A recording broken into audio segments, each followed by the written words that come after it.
tragedy of Hamlet clings to this medieval Danish castle, staring moodily out to sea. A grim gray relic of an age long past, Kronborg Castle was chosen by Shakespeare himself as the setting for what may well be the greatest play ever written. Just as the castle with its chiseled grandeur was real, so too was the melancholy Hamlet.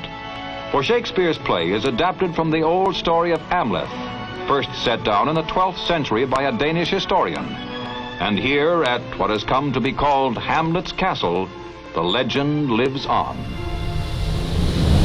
You can turn back now, or learn the stuff they don't want you to know.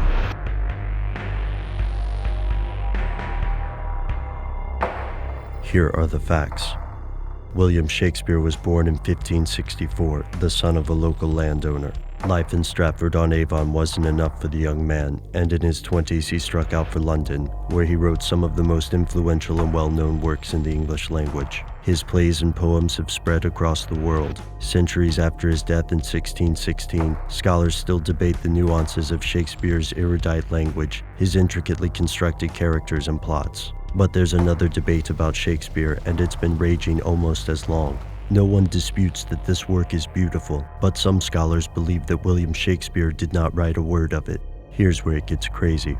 In the 1770s, a recently retired clergyman named James Wilmot set out to study the lives of his two favorite writers, William Shakespeare and Francis Bacon. Based on Shakespeare's work, Reverend Wilmot assumed that the man must have had a sizable library, which would explain where all his classic references came from. Reverend Wilmot spent years looking for the remnants of this library in vain. There was no record of it in Shakespeare's will, nor in his hometown. By 1785, the Reverend reached the shocking conclusion: William Shakespeare did not write the plays attributed to him. Instead, Wilmot reasoned, Francis Bacon must have written these plays and poems. After all, Bacon was a learned, well-read man who had both the resources and, possibly, the time to create the work attributed to Shakespeare. Although Reverend Wilmot was one of the first people to subscribe authorship to Bacon, he wasn't the first person to question Shakespeare's authenticity. As early as 1728, a man named Captain Golding claimed that Shakespeare would have required an exceptional background to write his historical pieces, and these men were far from the last.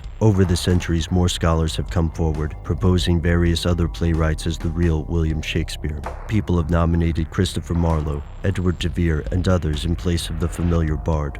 But if Shakespeare really is a pseudonym, then where's the proof? That's the problem. There's no historically accepted evidence that anyone other than Shakespeare wrote the sonnets and the plays. Yet some Shakespeare scholars also maintain there's almost no evidence that Shakespeare wrote them himself. Professors such as Dr. Trevor Roper have stated that the proof of Shakespeare's authorship actually rests on a narrow balance of evidence, and that additional research or new evidence could conceivably upset this balance. Shakespeare's parents and children were illiterate. He appears not to have possessed any copies of his work at the time of his death. Shakespeare's reputation also increased greatly over a short amount of time. Even by Wilmot's day, it had become difficult to separate the facts of Shakespeare's life from exaggerations and legends cooked up by people eager to cash in on the bard's popularity.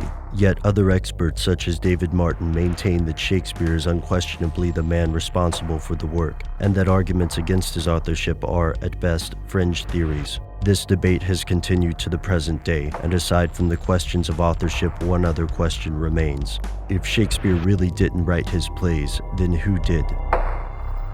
Was there, centuries ago, something they didn't want you to know? Romeo, Romeo, wherefore art thou, Romeo? Shakespeare, immortal Shakespeare, as filled with meaning for today as ever in the past. His plays are still the thing in Stratford, his home place.